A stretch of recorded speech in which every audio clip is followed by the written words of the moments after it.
Deputy CM Pawan Kalyan ఆరోగ్యం మెరుగుపడాలని పలు ఆలయాల్లో ఎమ్మెల్యే గిడ్డి సత్యనారాయణ ప్రత్యేక పూజా కార్యక్రమాలు నిర్వహించారు. అయినవిల్లి శ్రీ విఘ్నేశ్వర స్వామి దేవస్థానంతో పాటు అప్పనిపల్లి శ్రీ బాలబాలాజీ స్వామి ఆలయంలో పవన్ కళ్యాణ్ పేరిట స్వామివారికి ప్రత్యేక అర్చనలు నిర్వహించారు. అలాగే 108 కొబ్బరికాయలు కొట్టి స్వామివారికి సమర్పించారు. పవన్ కళ్యాణ్ ఆరోగ్యంగా ఉండాలని, త్వరితగతిన కోలుకోవాలని ఎమ్మెల్యే గిడ్డి సత్యనారాయణ ఆకాంక్షించారు.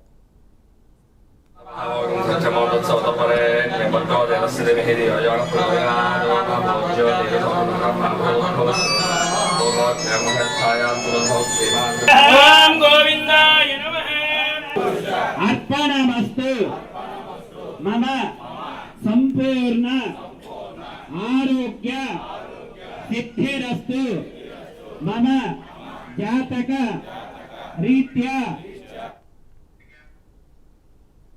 కృష్ణా జిల్లా పాచ్యాపురంలో డిప్యూటీ సీఎం పవన్ కళ్యాణ్ త్వరగా కోలుకోవాలని ప్రసిద్ధ పుణ్యక్షేత్రమైన సువర్చల సమేత ఆంజనేయ స్వామి ఆలయంలో ప్రత్యేక పూజలు నిర్వహించారు.